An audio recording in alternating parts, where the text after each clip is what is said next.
If you could, would you swallow the red pill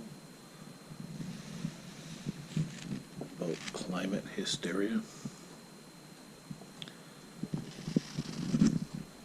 and carbon footprint lies?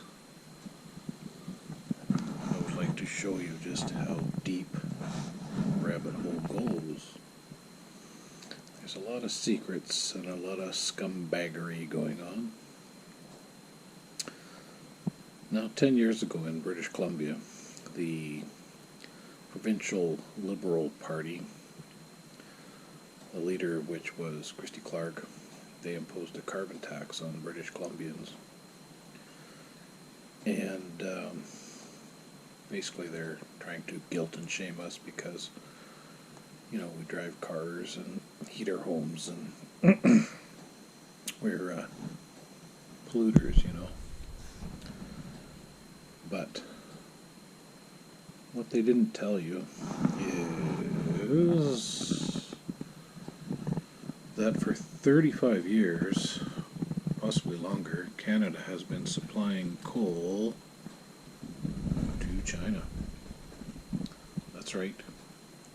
Stinking, polluting, no human rights, no environmental standards.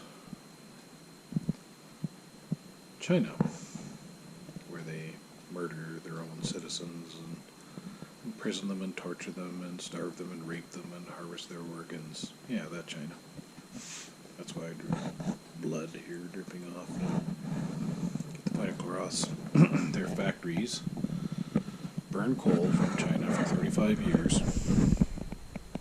and they've been supplying us with all the sub-quality products. So, here they are polluting the environment, and what are we getting from it? Garbage, crap, sub-quality products. So really, but there's more to this. Now, manufacturers in China, they refuse to use clean burn tech,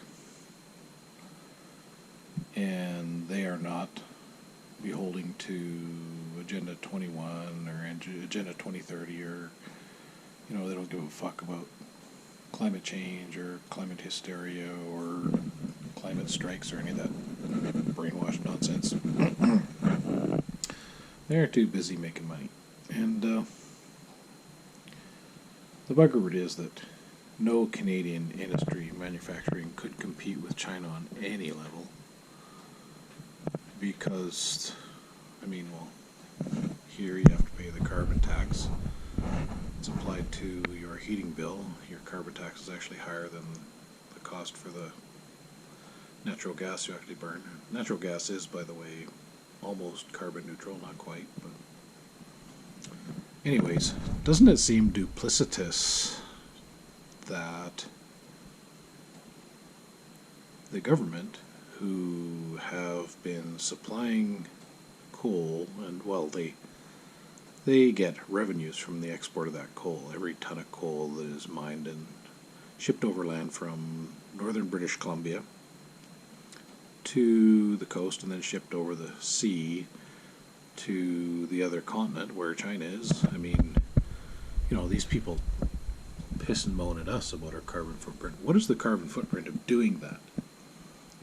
Shipping that coal overland 500 miles to the coast from Chetwynd, BC, Tumbler Ridge, BC, Bull Moose Mine, Quintet Mine, Willow Creek Mine, Brule Mine in Chetwynd, near Chetwynd, shipped overland by rail, loaded onto big freighter ships, and sent over to China for 35 years.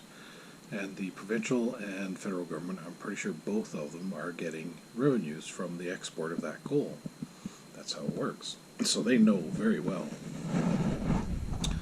But their carbon footprint, well, no one even talks about that. The corrupt media would rather guilt us about ours, but the Liberals, they get nothing but shade. And now we've got, British Columbia has NDP government, there's a unholy union with the Greens, and they like carbon tax, and they like to bitch at us about climate hysteria and carbon footprint. but they never apply it to themselves. Oh no, the media keeps their big secret quiet, covers up for them, while they ship load after load after load of coal from Canada to China. Now, I'm not opposed to selling coal to China, really, but don't lie to me. Don't tell me that I'm a polluter. Don't tell me that I need to pay a carbon tax. No, charge them a carbon tax or stop sending them the coal, but don't guilt me because I need to heat my house and drive around to get groceries in the winter, etc. So, at the risk of repeating myself, and I hope I won't do that because it's not very efficient, I'm trying to keep this short.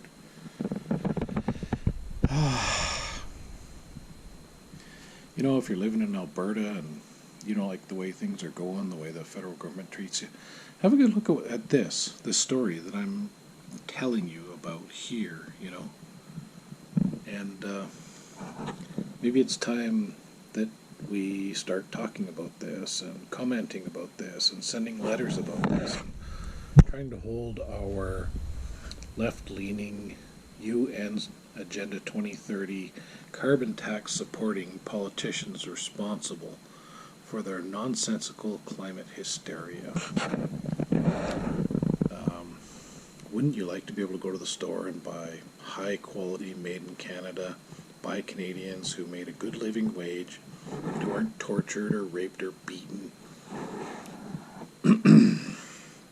Well, you don't have that option, and it's just never going to happen. China has an unfair market advantage.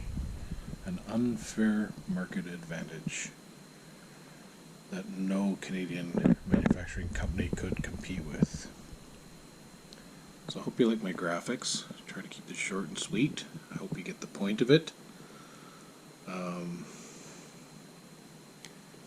And I sincerely hope things will change, but not as long as we keep covering up the truth. Anyway, that's long enough.